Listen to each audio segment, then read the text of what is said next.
Thank you very much, and thank you to Pastor Paula. Paula's an incredible woman. She's been with me a long time, right from the beginning. This is a beautiful American tradition, and it's a true honor to be back with so many incredible leaders and people of faith at the National Prayer Breakfast. I think I've been here just about every time.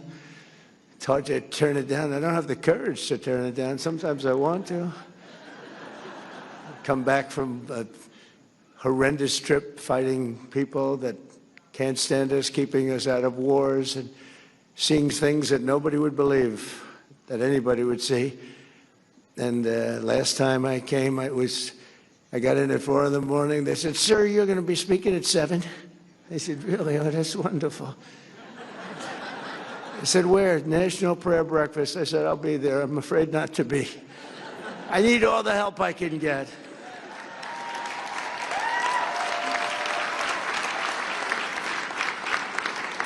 And you know, I never get a fair break from the fake news, which is back there. That's a lot of fake news. Because last time I was having a lot of fun. We had a big crowd. We had 60,000 people, and I'm talking about the fact that I will never make it to heaven. I will never, ever. And I was being funny. I was trying to be, you know, you can't be sarcastic with them because they write your words, and they don't, the people who are reading the words are much different. But I say, I'm never going to make it to heaven. I just don't think I qualify. I don't think there's a thing I can do, but all of these good things I'm doing, including for religion. You know, religion's back now hotter than ever before. I mean, I have to tell you. But I said, even though I did that and so many other things, I named things, I said, I won't qualify. I'm not going to make it to heaven. And the New York Times did a front page story that Donald Trump is questioning his life and the meaning of his life. No, I was just having fun. I really think I probably should make it. I mean, I'm not a perfect candidate, but I did a hell of a lot of good for perfect people. That's for sure. Right, Mr. Speaker? But I want to thank the dozens of members of Congress here this morning, including a man of immense faith and immense talent. He's a very talented man. He's a small minority. It's just really, because we go back and forth between minority and majority, and half the time we're minority and we still win. How do we win with a minority? You know, we have a couple of people that I consider to be negative. But we're 1 up, 2 up. Sometimes we're 3 up. In fact, we'll have 2 more victories very soon. We'll be 3 up. And we consider that having a massive majority, okay? Right, Mike? That's considered. We're not spoiled. Can you imagine if we ever picked up like 20 or 30 seats? Wouldn't that be pretty? That'd be too easy. I think it would be too easy. It wouldn't be fun. I get these calls from Mike. "Sir, could you speak to so-and-so 3 o'clock in the morning?" You know, we have 2 types. We have the type that goes along with us and believes in us, and they're with us all the way. And that, I would say, is 95%, right? And then we have the type that needs a little love all the time, no matter what it is. For the easiest thing on religion or republicanism, the easiest thing to pass, they always make it difficult, but they always get there. But I have to call them always at 3 in the morning. I'll always get that call. "Sir, Speaker Johnson's going." So I get a, "Hi, Mike, what's up? What time is it?" It's 3 in the morning. "So we have 9 names they're giving us difficulty. They want to have a phone call." I said, "All right, let's go. Here we go." Same 9 all the time, right? You know? So I call up. I say, "Chip, how you doing, Chip?" "Hello, sir." "Sir, I can't quite get there. I just don't know. Could I come over for breakfast?" You know, we have a 9 o'clock vote, right? I said, "Really, is it not?" "Sir, you got to get me there, sir." "Let's have breakfast, Chip." "Great." Then I get others, pretty much the same 9. I don't want to name too many, but I would. And they always get there. We have one that doesn't get there. We have one guy. He's an automatic no. No matter what. If we did welfare reform, if we did the greatest thing in history for religion, no matter what we did, no matter how good it is, greatest tax cuts, and we just did the greatest tax cuts in history. He voted against. He voted. Now, no matter what we do, this moron, no matter what it is, we could put them all together. I think, Mike, what would you say the top 5 things? Name them. We'll put them in one bill, and we'll put them before we'll get 100% vote, except for this guy named Thomas Massey. There's something wrong with him.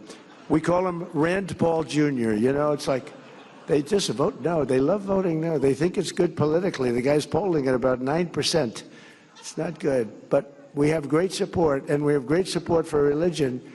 You know, I've done more for religion than any other president. When Paula was saying that, it was so nice. I was proud of it. And I said, that's true. I told the people backstage.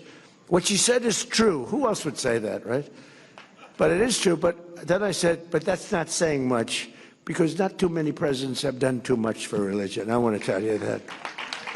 Certainly modern day presidents, they bailed out on you. They bailed out. They want to be neutral. They want to be neutral or against. You know, the Democrats are against. I don't know how a person of faith can vote for a Democrat. I really don't. And I know we have some here today, and I don't know why they're here, because they certainly don't give us their vote. I certainly know that we're not going to be convincing them to vote for a little thing called voter ID. It polls at 97%. And even the Democrat, the people, the voters, are at 82% for voter ID, but the leaders don't want to approve it. They said they will strike. They will not allow it to happen. It's polling at over 90%. It's called voter identification. When you go to the polls, you show, yes, my name is so-and-so, and I live in the country. I'm here. I can vote. They say, that's not allowed. And no, everyone's trying to figure it out. And they do something to win. You know what it is? They cheat. But let's get on to another subject. No, at that, they're the finest, probably anywhere in the world, I would say. But we're trying to pass voter ID and other things having to do with your religion. And getting the Democrats to vote is very, very tough. But we're grateful to the co-chairs of the breakfast, Representatives Ben Cline and Jonathan Jackson, and Governor Bill Lee of Tennessee. Thank you very much. Thank you very much. Thank you very much. And I want to thank a man who's been with me for a long time. We've been friends, and I used to be interviewed by him, and all he wanted to talk about was war. I said, this guy, you know, he's very smart, went to the top schools, was a top student. He's like me. I was a very good student, too, but nobody would think so, you know, and nobody thinks Pete was a good student. I don't know. They think of him as a tough cookie, a flamethrower, which I like, actually, in the position of Secretary of War. But he has done some job. Pete Hegseth.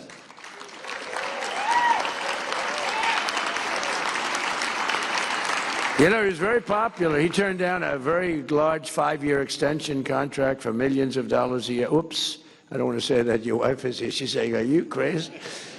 He's got the greatest wife. But it's true that Pete has just been incredible. And I used to go and be interviewed at Fox and Friends. You remember those beautiful days? And I'd say, what do you want to talk about? So I want to talk about releasing about 25 prisoners. They have arrested American soldiers because they taught them how to fight, and they fought really well, and they won every battle. And now they put them in jail because they said they were too tough. I said, so how many are there? 22. And some of these guys were they were fairly tough, wouldn't you say, Pete? But, you know, it's true. We teach people how to fight, and then you put them in jail because they fought a little bit too hard. And we took care of a lot of business, but that's all. We didn't talk about the normal things that an interviewer would be talking about, right? But I saw that, and I saw his love for the military. I was obvious. He was always looking to protect soldiers. And I said, you know, he's a really smart guy. If I ever get this thing, I got to get it. It wasn't easy, you know. They rigged the second election. I had to win it. Had to win it. I needed it for my own ego. I would have had a bad ego for the rest of my life. Now I really have a big ego, though. Beating these lunatics was incredible, right? What a great feeling. Winning every swing state. winning the popular vote. The first time, you know, they said I didn't win the popular vote. I did. But they said, so they'd always say, would always thought they'd introduce it. While Donald Trump did not win the popular vote, you know, I'm sitting up being introduced by a Democrat or somebody. And they say, why Donald Trump did not win the popular vote? He won the presidency. Here he is. I said, that was terrible. I said, and we won the popular vote by a lot. We didn't want to play any games. This has been a much different. We had a great first term. We had the greatest economy in history, but this one's going to blow it away. Already it's blown everything away. We have $18 trillion coming into our country, blowing everything away. But we had a great first term. We rebuilt the military. You know, Biden gave a little chunk of it to Afghanistan brilliantly. He left tanks and planes and, you know, little things. I said, why didn't you fly the planes out? He said, well, nobody thought of it. You could have flown. He said, it's very hard to remove the equipment. Really? You couldn't fly an airplane? Buy $150 million brand new airplane. Sir, I think it's better to leave it. Why? It's more cost effective. So we leave him a brand new jet. I said, these people are crazy.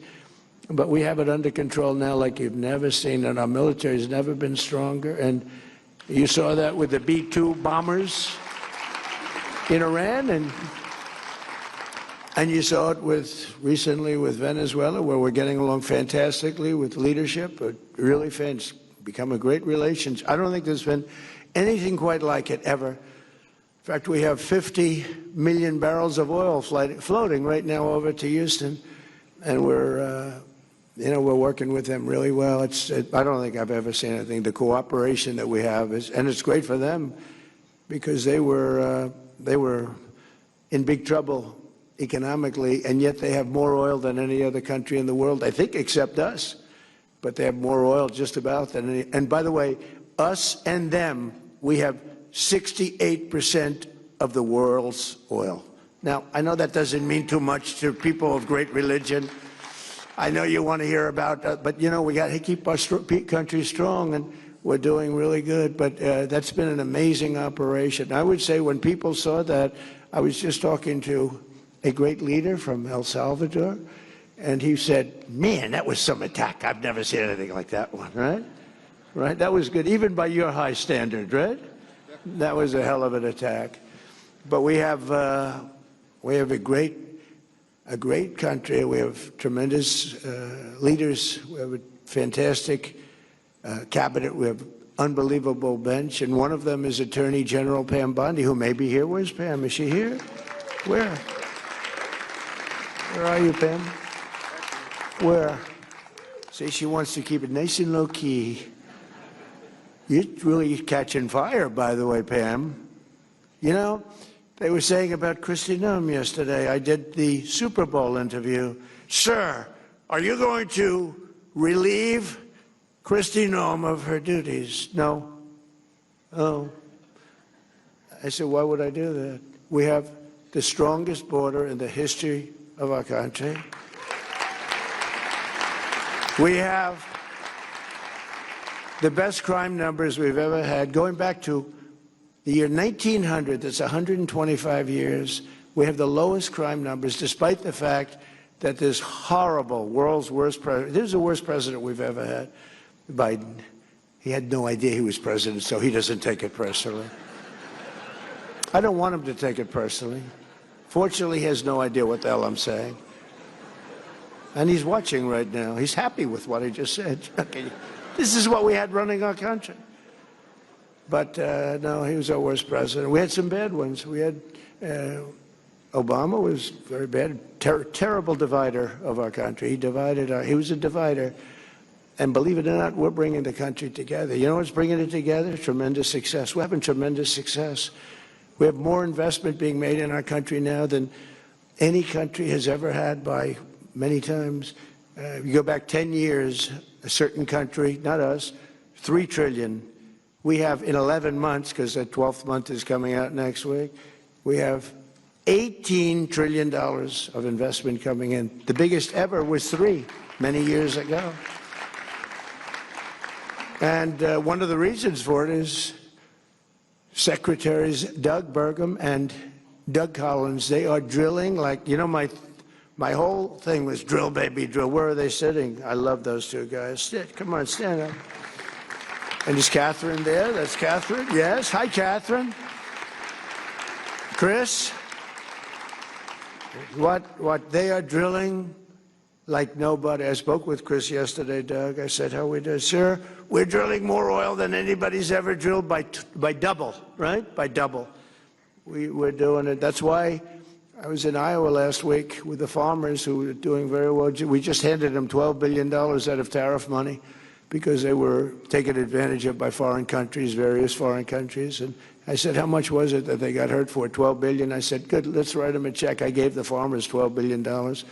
And they don't even want it. They just want to be treated fairly.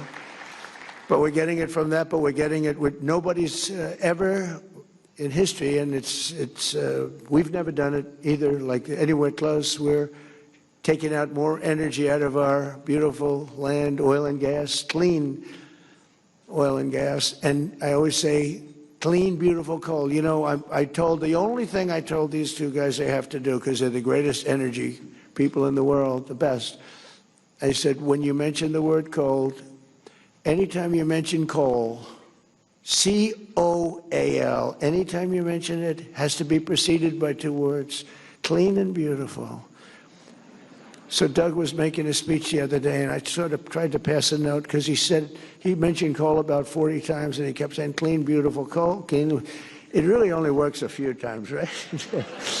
I said, no, when you say coal, clean, beautiful. You know, we buy all that wind from, we don't anymore. So we haven't approved anything in wind, right, Doug? Nothing, because it's, you know, just, it's a quick way to losing money, losing beauty, losing your fields, killing your birds. And other than that, it doesn't work. And Europe is getting, you know, Europe is so bad with the windmills, they're destroying their country with wind. And I was over there, it's not even recognizable what they've done. They've got a big problem on their hands between immigration and energy.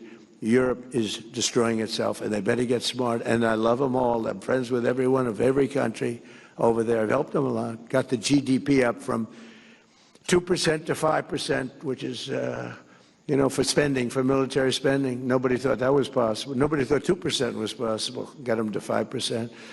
But it's not recognizable, Europe. If you go through the different cities, it's a very sad thing. And I tell it, I went over to Davos, they invited me, and when I left, they said, that may have been the stupidest invitation we ever gave to somebody, Switzerland. But they have to, I just say it like it is, they're destroying their country. Their energy is ridiculous, what they've done, and the immigration is, I'm telling you, it's a place where many of these countries are not recognizable, and I'd like to see them straighten it out. Very soon, it's going to be impossible for them to straighten it out.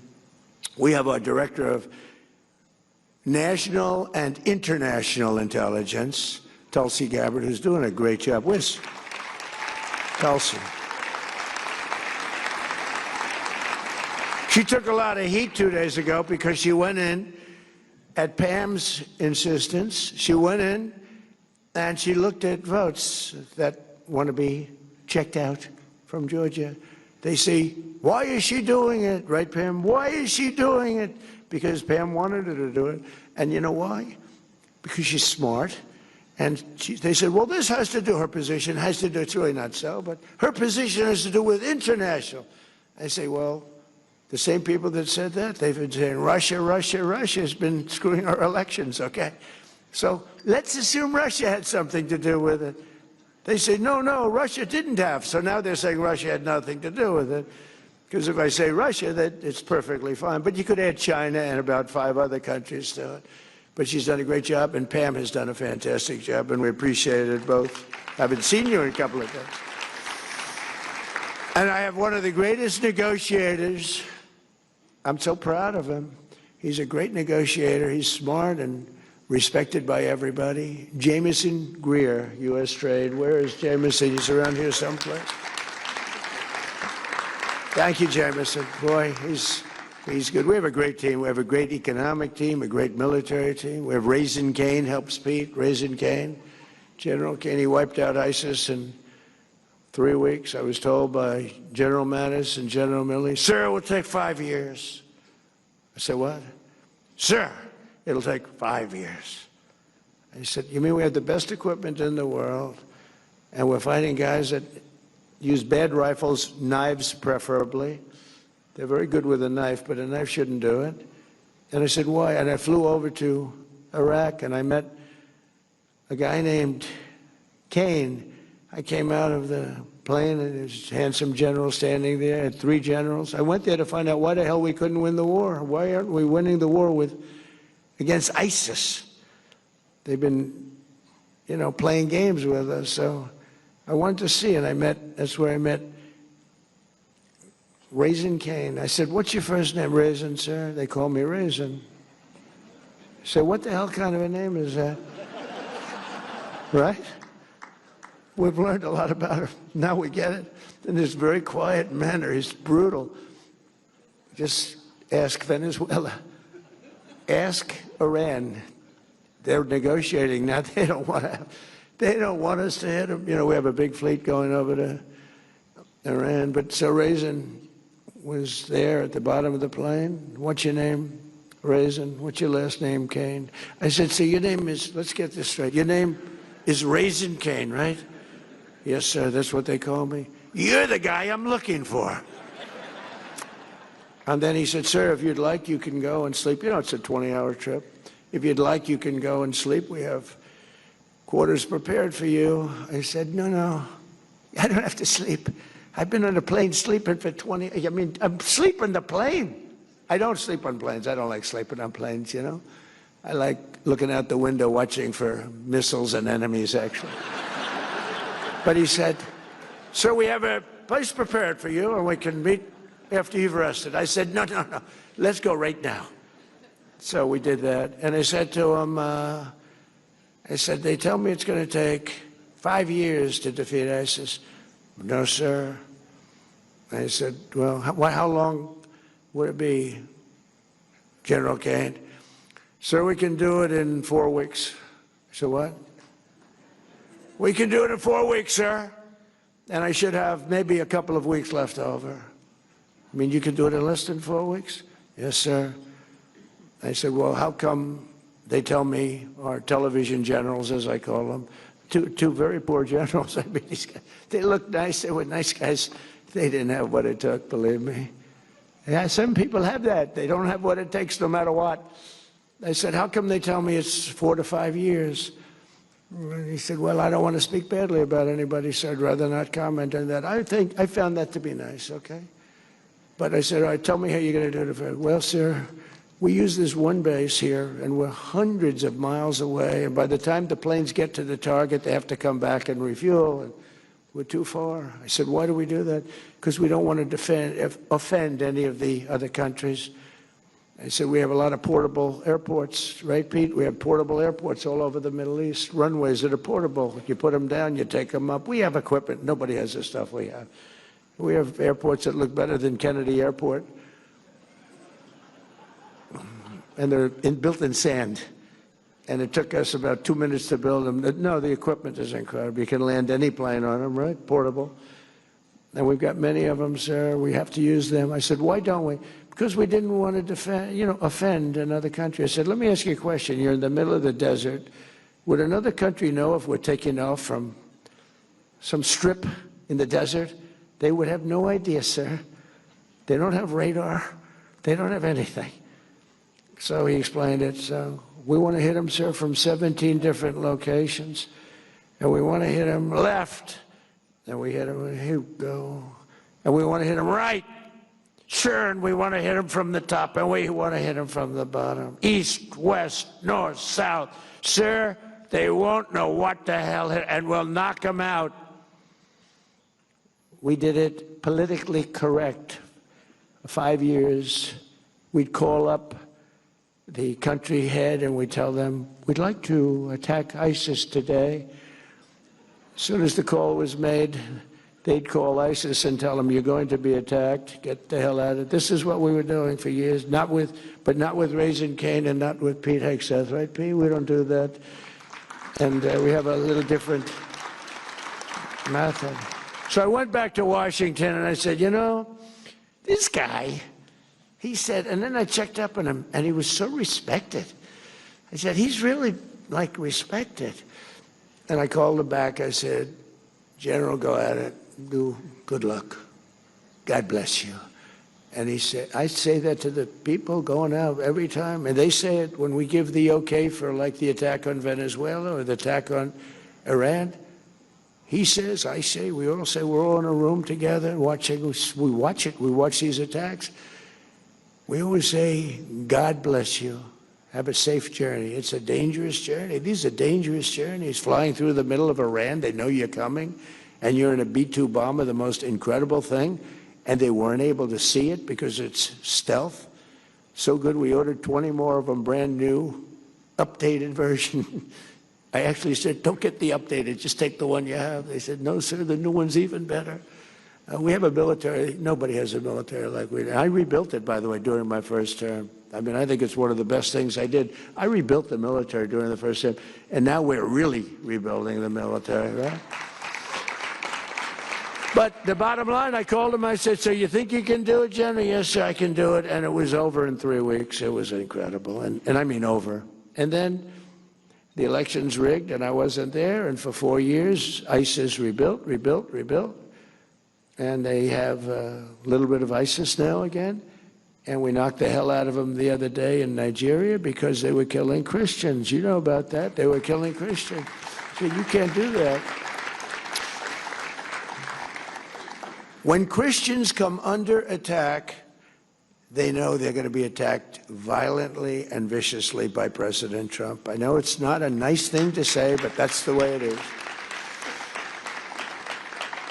So we're also delighted to welcome visiting leaders and dignitaries from more than 110 countries. They're here, and including one of my favorite people, President Bukele of El Salvador. He has been so incredible. He has been such a great ally of this country. Thank you very much. Such a great ally. He's, some of you have seen, he operates rather large prisons, like prisons that's so large you can't see from one side to the other unless you have perfect 20/20 eyesight with binoculars. That's how long and big.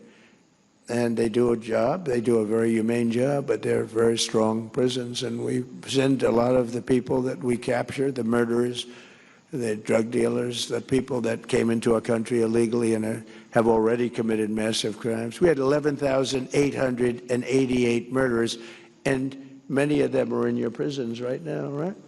And he does a fantastic job. I mean, he really sounds like a different kind of, you know, this is a religious breakfast. You're going to walk away and say, he's the meanest son of a gun I've ever seen. But I'm not. I just want to keep our country safe. It's very simple. We have to keep our country safe. So I want to thank you, Mr. President, for a great, amazing job you do with our people, too. They work together so well. Appreciate it. Not easy.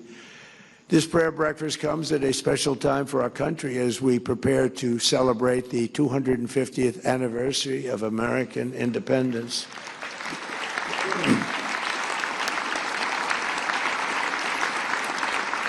And we're also very shortly going to have the Olympics and the World Cup. And, you know, I got them. I was the one that got the Olympics, and I was the one that got, and I was so upset because I got them. I tried to move them up, but I couldn't.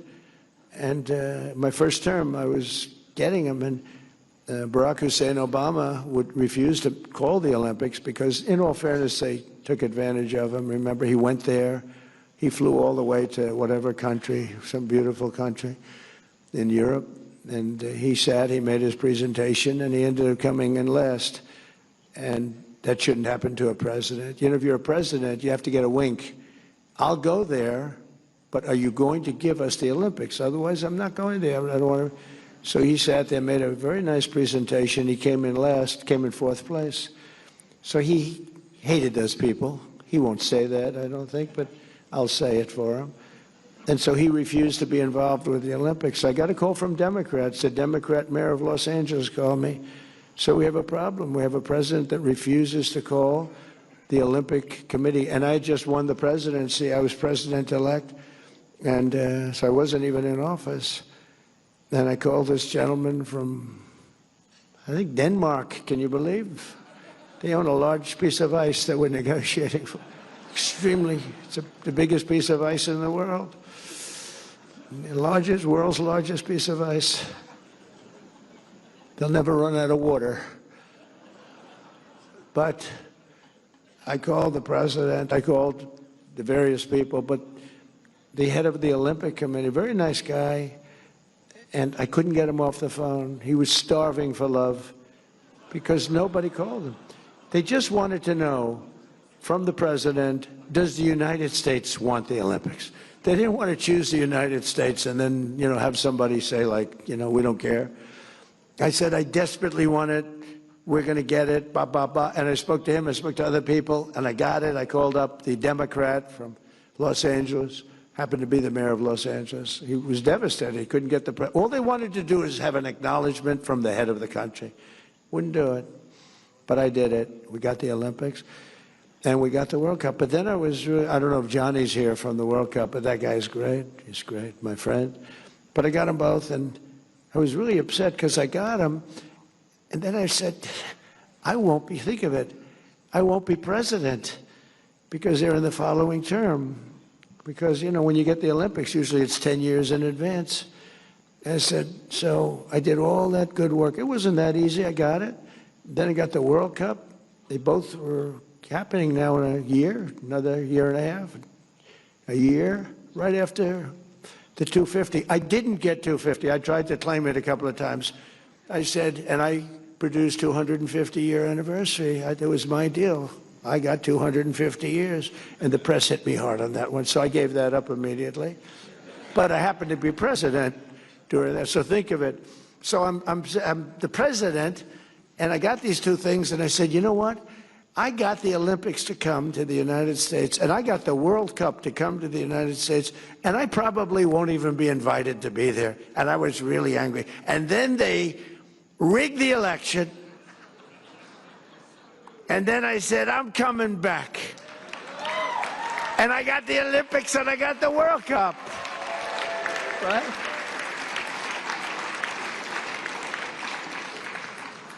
And at some point, I'm going to get right back onto the teleprompter, and you're going to say, that was a wonderful speech.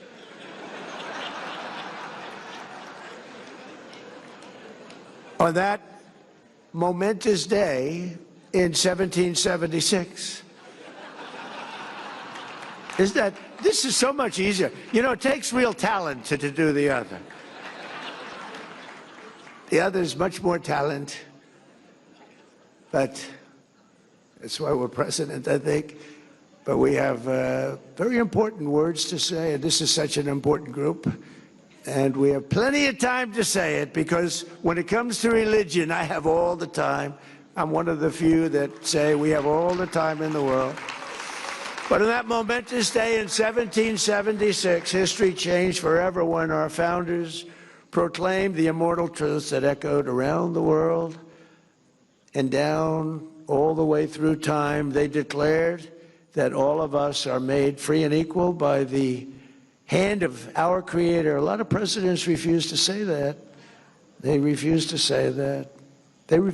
Some refuse. Some major politicians refuse to say the word God. They don't want to say it. I say it. That we are endowed with our sacred rights to life, liberty, and not by government, but by God Almighty Himself. And those words rang out from Philadelphia and launched a revolution, not just in America, but in the hearts of all humanity. The principles of the Declaration of Independence, which is one of three, sitting right beautifully in the Oval Office. I took it out of the vaults, and it's beautiful. It's beautifully protected, and it's a magnificent document. I stare at it all the time, and I read it as often as I can. A true, brilliant work of art. They've stirred the spirit of patriots in every nation. liberated millions from tyranny and lifted billions from poverty, and it's doing now more than ever before. We're doing better than this country's ever done in 1 year. Think of what we can do. We just have to keep it going, Mr. Speaker, if you don't mind. Okay, got to keep it going.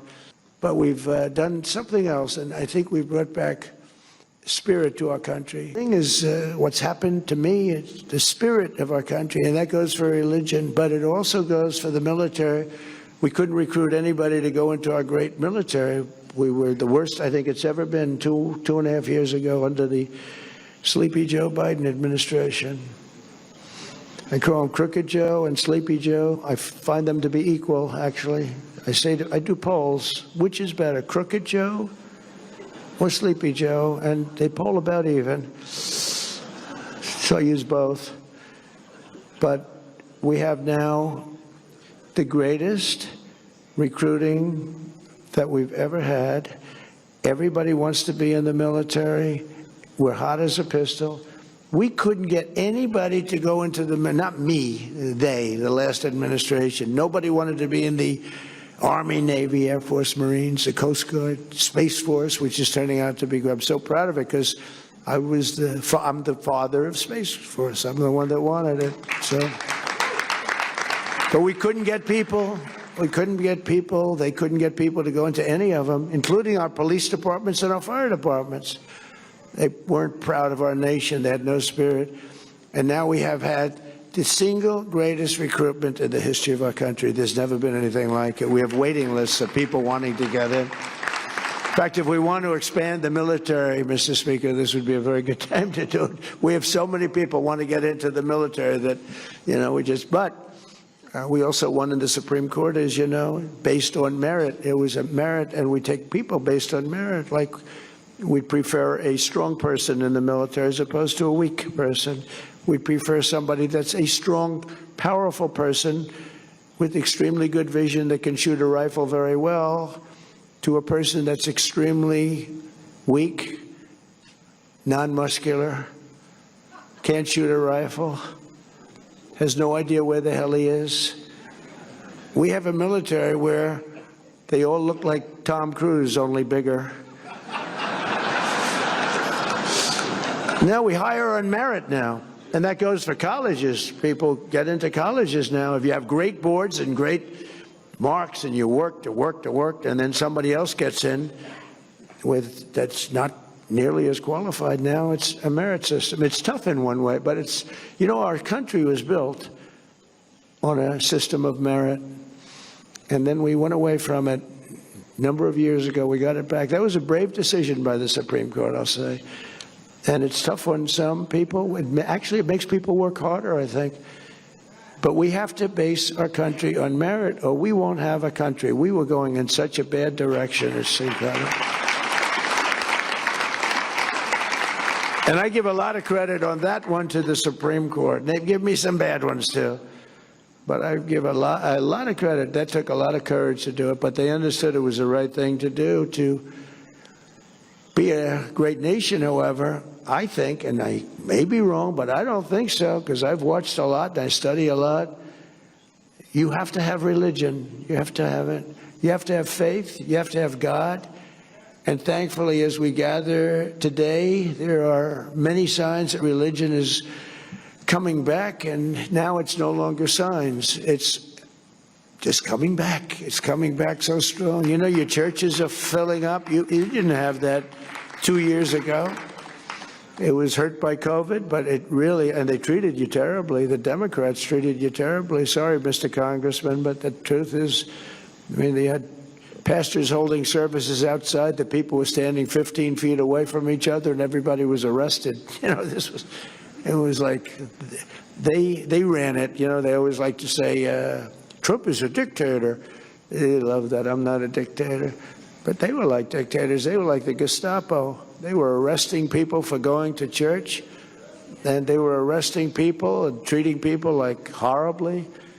And I've made a lot of amends to those people. Those people were treated very badly for wanting to go to church. It had a huge impact, negative impact on churches, but the churches are now coming back stronger than ever. Nobody's ever seen anything like it, actually. So You're all hot, okay? You know, it's like the king of Saudi Arabia. He said, and you probably heard me say it, I love it, I was with him. And he said, a year and a half ago, he said, you know, a year and a half ago, he said, we thought your country was dead. And now you have the hottest country anywhere in the world. We're the hottest country anywhere in the world right now. Nobody even close. I think you can say that, Mr. I mean, El Salvador is very hot, but I think we can say that, right? We have the Congo here. I don't know. The Congo is hot. We just ended a war. One of our 8 wars that we ended, right? He's a great guy, too. He's a great guy. You talk about people that suffered. Those people suffered. In 2025, more copies of the Holy Bible were sold in the United States than at any time in the last 100 years. Now, how about that? How about that? Did you know that, Mr. Speaker? You know, Mike Johnson's a very religious person, and he does not hide it. He'll say to me sometimes at lunch, sir, may we pray? I say, excuse me? We're having lunch, you know, the Oval. It's okay with me. But he's a very religious person, and he is popular, and he's doing an unbelievable job. So I think God is watching over you. God is watching over him. I don't know about me, so I hang around with him because I feel I'm protected a little bit. In the last 12 months, young Americans attended church at nearly twice the rate as they did 4 years ago.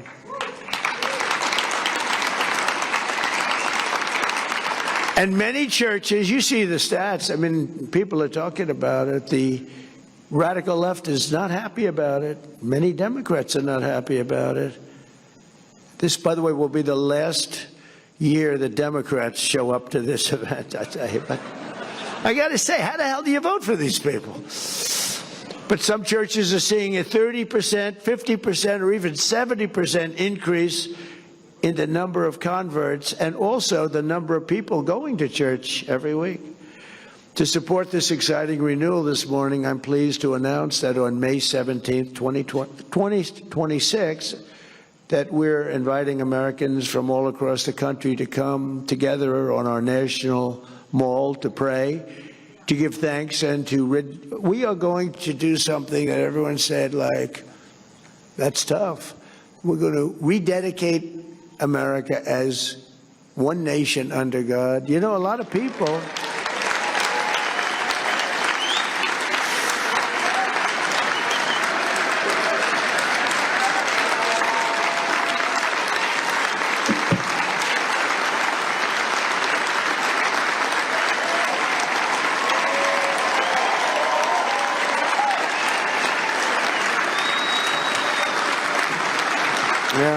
Thank you very much. That's what I mean by the Spirit. It's so incredible to see it. I see it so much. I've never seen anything like it in 1 year. I thought it would take 2 years, 3 years, 4 years to be where we are. Well, we've done it in, I mean, really 10 months. We're at 12, but now it's just getting to a level that we've never reached before as a country. But that includes religion. I mean, and maybe that's part of the reason that we're doing so well. There's such great spirit. It's all spirit, and it includes religion. I've always said, you just can't have a great country if you don't have religion. You have to believe in something. You have to believe that what we're doing, there's a reason for it. There has to be a reason for it. We're all working and we're behaving. I mean, I behave because I'm afraid not to, okay? Because I don't want to get in trouble. No, it's such a positive thing, and people are starting to see it, and they're going to church, and they're meeting people, and families are developing. It's really, the things are happening in our country right now, and we have to get the bad ones out. We have to do it. We can't let that happen, and we're being very tough in law and order and crime, and I hate to say it because it doesn't seem to go hand in hand, but you can't have people going to churches and coming out and have criminals taking advantage and doing things that nobody wants to even describe. And that's not happening anymore. You know, Washington, D.C. is a very safe city now. When I took over, Washington, D.C. was a death trap. Many people were being killed. 2, 3 a week, they were being killed. Come in from Iowa to look at the Lincoln Memorial, the Jefferson, the George Washington, the monument. And they called the parents, "I'm sorry, sir, your son has been killed." What? Your son has been killed. That doesn't happen. You know, we took out 2,000 monsters out of Washington, D.C. It's not just that we have the troops, and they are central casting. I love them. I think, to me, it looks much more beautiful. You walk down the street, you have 3 guys that are 6'6" and angry-looking people, but they actually are very nice. They're angry when they see criminals. That's all. They get angry.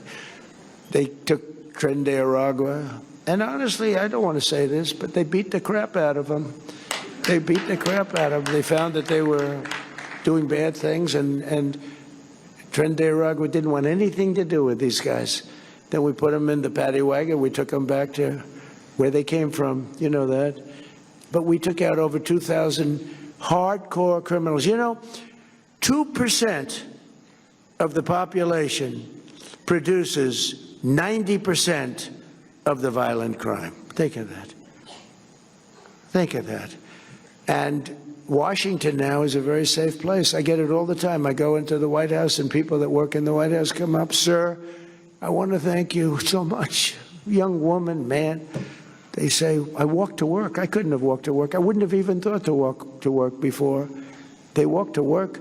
The place is booming. Restaurants are opening up. The restaurants were almost going to be all closed. They would have been all closed. You couldn't even go. Even if you got there, the restaurant would be robbed with people sitting there. "Hold up your hands, everybody. Give us your money." And then they'd whack people with the butt of a gun. And Washington is a very safe city. We have almost no crime. And it's a miracle, but it took place very quickly. And it's the same thing for every other place we've gone. In Louisiana, New Orleans, I got a call from the governor, Jeff Landry, great guy, great governor. He said, "Could you send the troops? Because I'll tell you what, this place is out of control." I did, and in a period of 2 weeks, we got crime down by 25%. Now it's been about 7 or 8 weeks. We have it down 77%, and within another month, they're not going to have any crime, and they're not going to have any crime in that wonderful city of joy that people go up and down. Right? They're not going to have any crime there. It's amazing. Memphis, Tennessee is another one. The mayor works with us. And, you know, it's nice when they work with us. It's just so much easier. Sometimes we can't work with them. Like in Minnesota, they won't work with us, but we've still driven crime down 25%. If we didn't have to fight this horrible governor and this horrible fake mayor, Fry, you know, this is the Constitution of the United States. People don't want to be mugged. They don't want to have a murderer living next door that was, you know, killed 3 people in a certain country and is now living beautifully here.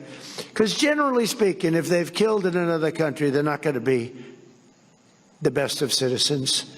And they're rough people. Remember in the campaign, I used to say that their criminals make our criminals look like babies. It's true. These are some of the meanest, most vicious people. They only gave us the worst. They don't send, you know, they're very smart. Guys like the president over here, El Salvador. He's sent us a few. I don't want to talk to him about it. But he sends us some real bad ones. He's not, look, you just say it, we'll do it more positive. Isn't it true that you will not send your good people to the United States? Wouldn't you say? Look at him. He doesn't know. He said, "What's going on here?" But no, he sends bad people to the United States. And I'm going to talk to him after this. But I love him. He's done a great job, right? They're smart people. And they're very streetwise. You know, when you're running some of these countries in South America, Latin America, you got to be streetwise. You got to be smart. He's very smart, very streetwise. But these leaders of those countries, they're not sending. They cherish their good people. They only send us their bad people. But we have done some job, and we have, in Minnesota, crime's down. Just despite that, we have to fight these lunatics over there. that are stealing money, by the way, also. I believe it's actually a cover-up of the $19 billion, at least, that they've stolen. I actually think they do this as a cover-up. Under the Trump administration, we're standing strongly behind Americans of faith, stopping the attacks on our values, our traditions, defending religious liberty, like no president. I believe like no president has ever done before. I do believe that. We got rid of the sinister Johnson Amendment so that pastors can speak the truth and they can speak it without having their tax-exempt status revoked.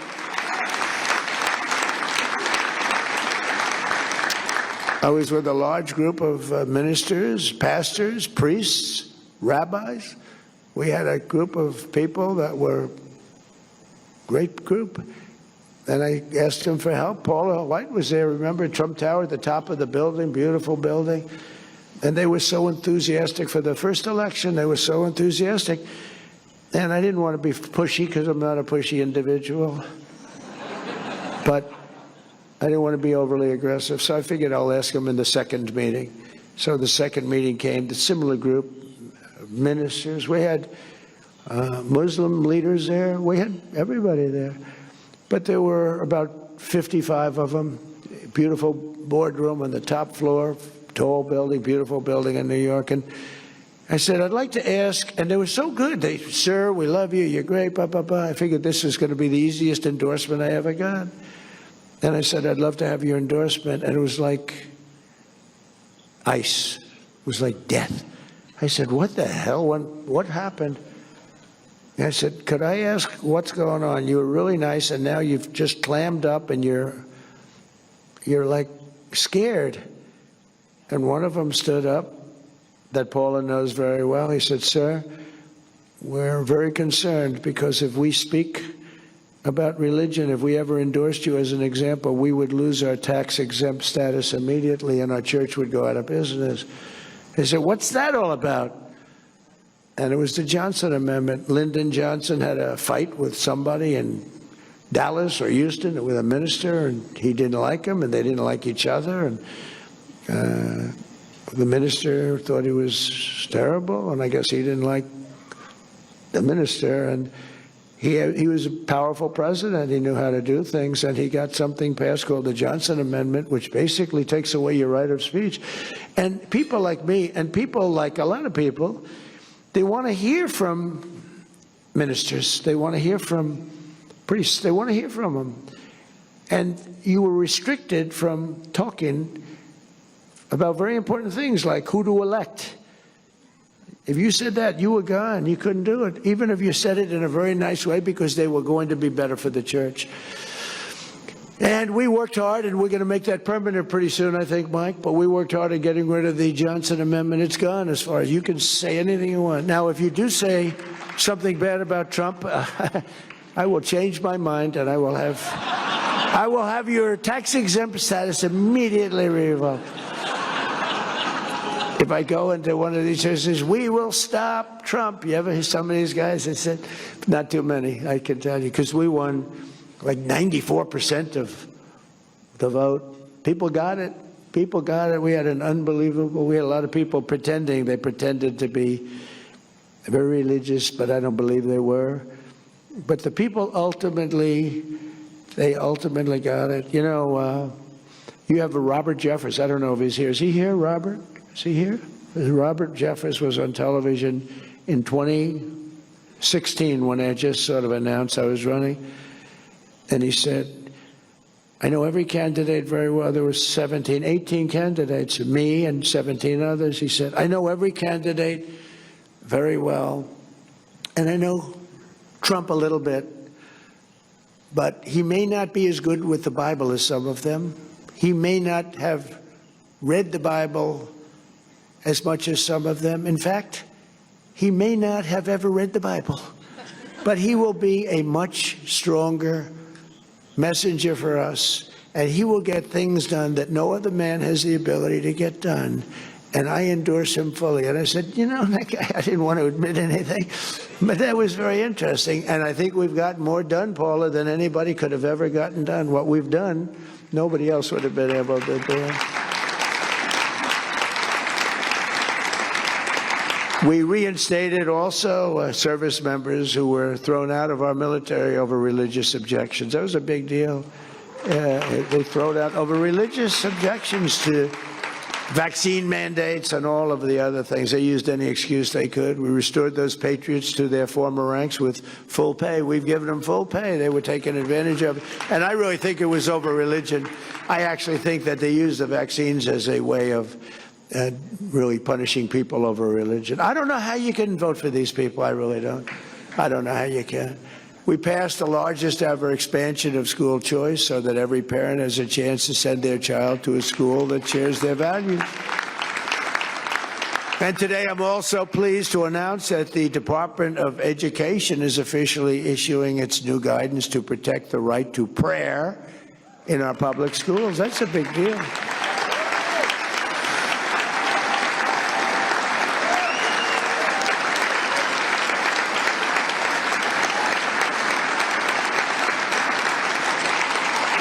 Now, the Democrats will sue us, but we'll win it. We'll win it. They'll sue us. They sue us for everything. I'm the most sued human being in history. They've sued me for everything. I got impeached twice over nothing, but the Republicans were great. Just wiped them right out. But I got impeached. I got indicted. Wiped them out. There's never been, there's never been, to the best of our knowledge, any politician that's ever been indicted who won an election. Very popular politicians got indicted, they lost. I got indicted so much, I got tired of calling my wife. I'd say, darling, I was just indicted again. She said, oh, darling. What? Oh, what does that mean? She's very elegant. You saw that from the movie. She's not into the world of indictments.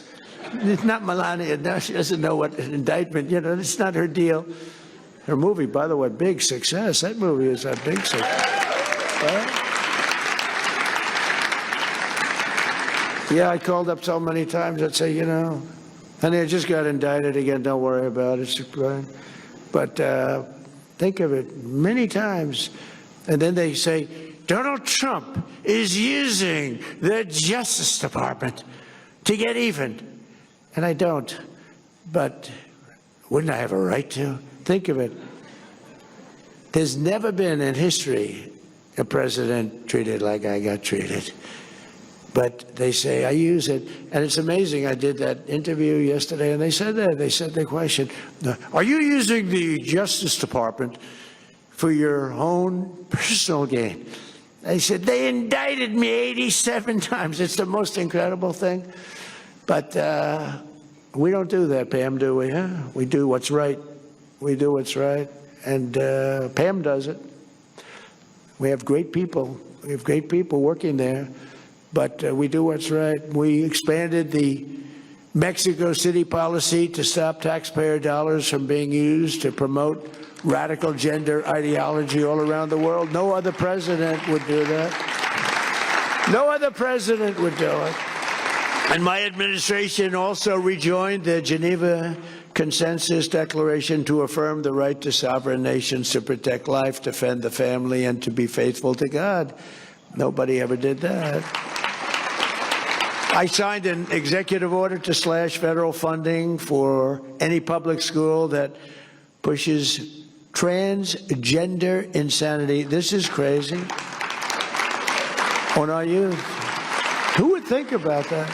Who would think if you go back 15 years, you're talking about, and I stopped the mutilation of children. The mutilation, the word is mutilation. They mutilize, the mutilation of children. I stopped it. Who would think if you said that 15 years ago, they'd say, what the hell is he talking? Is he crazy?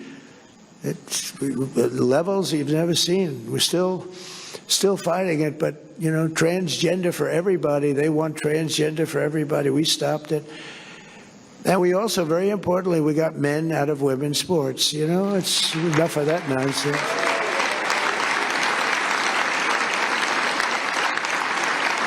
We created the White House Faith Office, first time ever, which is its 1-year anniversary this month. And headed up with Paul and Jenny and some incredible people. And we created the Presidential Commission on Religious Liberty. We do a lot. That's a great commission, by the way. That's a phenomenal commission. I signed it. Everybody wanted to be on that commission. That was really something. That was a good sign, too. And we have incredible people on it. I signed an executive order to combat the vile scourge of anti-Semitism, which is really raging, rising. Surprising. Nobody thought they'd see that happen very, very rapidly during the 4 years of Biden. And I set up an official Department of Justice task force to eradicate anti-Christian bias, because you do have a lot of that. They don't talk about that. They're always talking about other religions and other different, but a lot of anti-Christian bias, and you see it going in foreign countries. I mentioned Nigeria. There are others. We're hitting them very hard.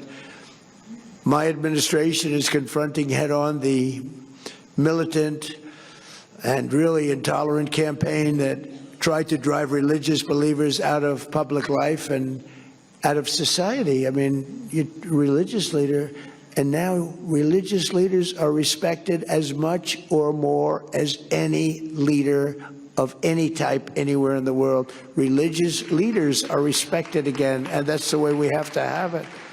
They really are respected again. They were having a hard time.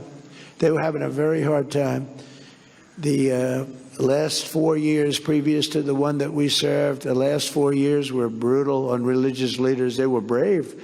Some were very brave. Some couldn't take it, and a lot of people understand it. Some were brave, really brave. The Department of Justice recently charged 9 individuals for storming a church in Minnesota during a worship service and trampling on Americans' First Amendment rights. I watched that tape, and that was violent. I saw the people sitting there, Pam, and they were scared. Some were scared and some were holding up their hands like, I believe in God. But they were violent people, screaming, your parents are Nazis. Your parents are Nazis. The people are sitting away.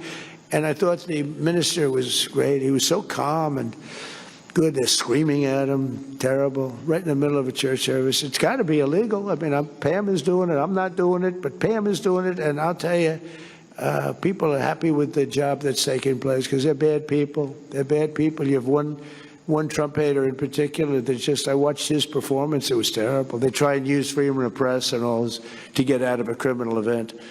But that was a horrible thing to witness. And if we allowed that to go on, you wouldn't be able to have a church. No, everybody would be afraid to go to church. And that we are not going to allow, are we, huh?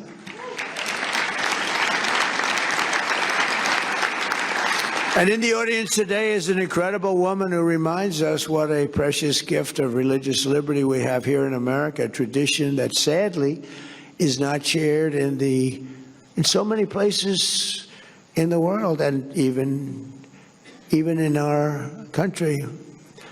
And our media is so bad. If we had a good media, it would be so much easier. But think of it, we're doing this all with a really corrupt and bad media. Miriam Ibrahim is a Christian from Sudan, and I'm working hard to end that war. We're very close to getting it done. That'll be number 9. If we don't get Russia, Ukraine first, but we're working hard to end that whole war. We're very close to doing it. We've almost done it. In 2014, a Sharia court in that country sentenced her to 100 lashes and death for marrying a Christian man. At the time, she was 8 months pregnant with a daughter. Miriam was ordered to renounce her faith in Christ, but she refused to do so and gave birth to that daughter, Maya, while she was in shackles, being beaten and living in a condition that nobody in this room would even be able to imagine. Believers all over the planet rallied to Miriam's cause, prayed for her protection, and successfully pressured for her release. I did that. I did that with one phone call, actually, and she had such support. It was so easy. And when I explained it to the powers that be, yes, sir, we will do it right away. I just wish I knew earlier. but it's a big world with a lot of people. Miriam and Maya are here this morning and now live safely in America, where we protect Christians. We don't kill them, we protect them, and you're getting protected better now than you've ever been protected before. So Miriam and Maya, thank you. Where are you? Are they here? They're here someplace. Where are you? Please stand up. Stand up. Thank you.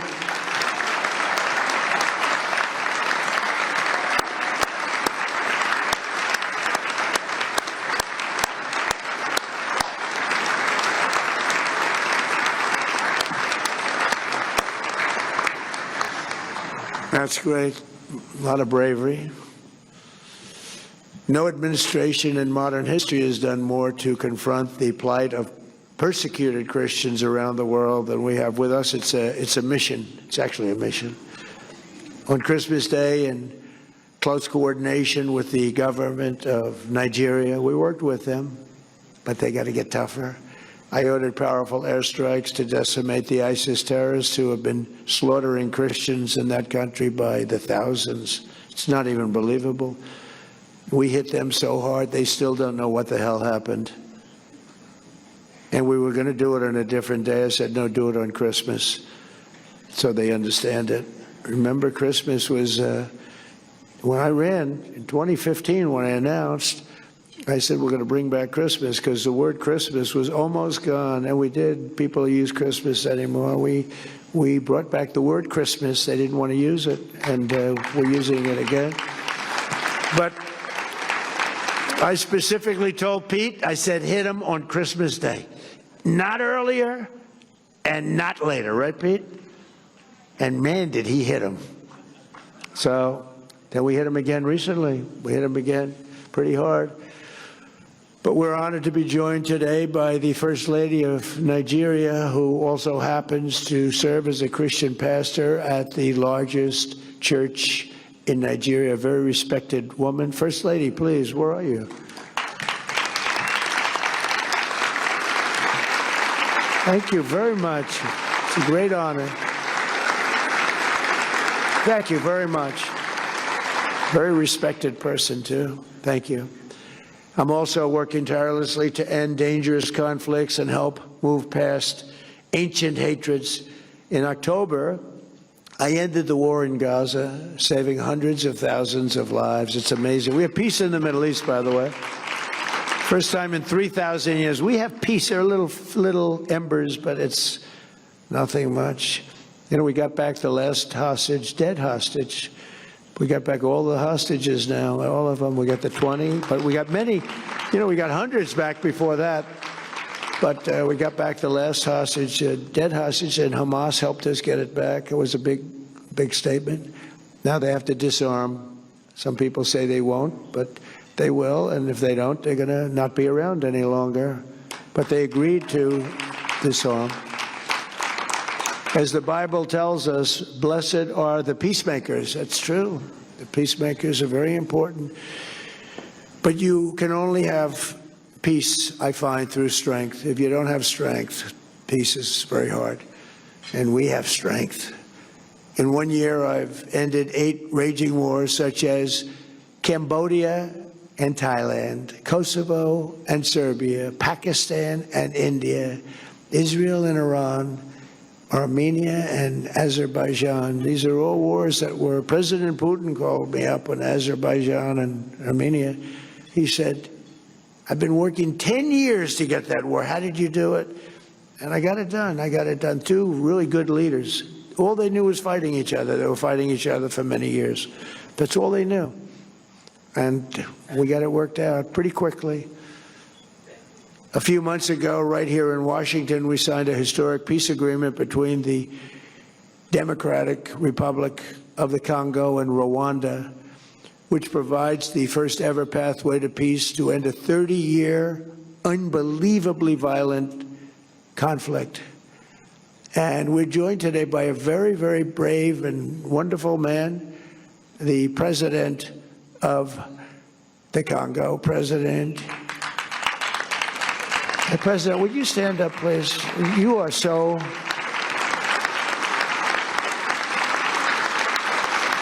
President, thank you.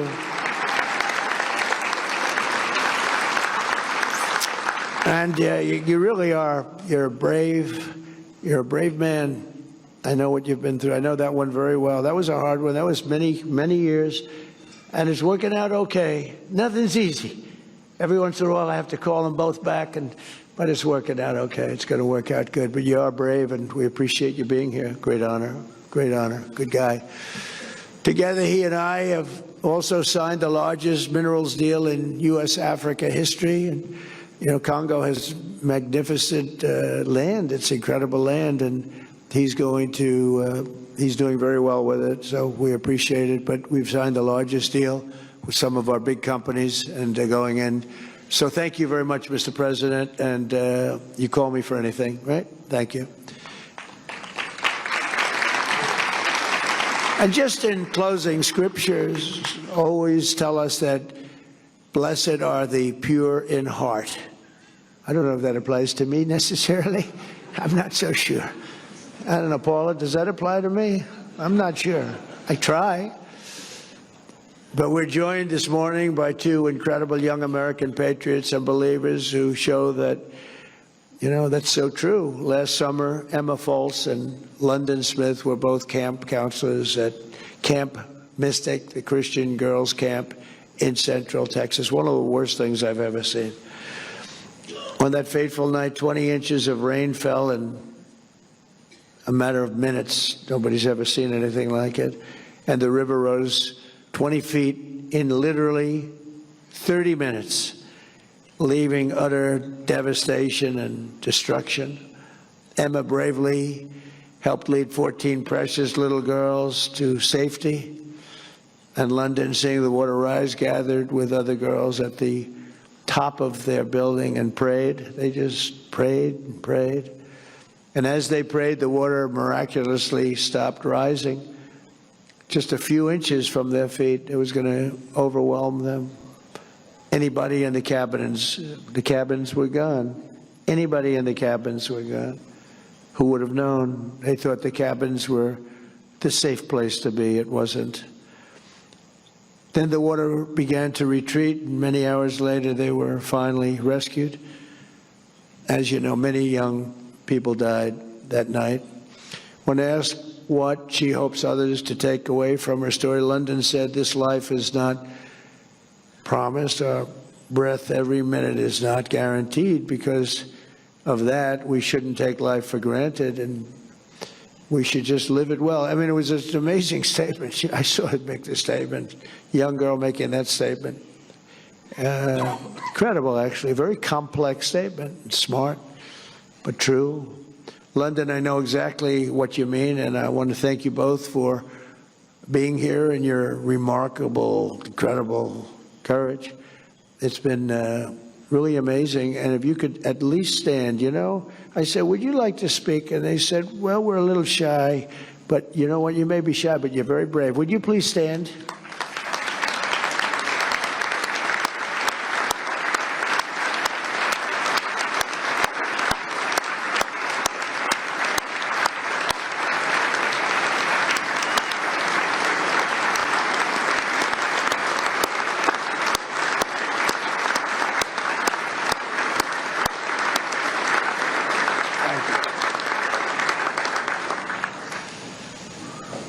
I went to the camp a few days after the flood. It's with First Lady, and it was devastating. I met parents. It was just, this could be nothing worse than that. It was a horrible, horrible moment.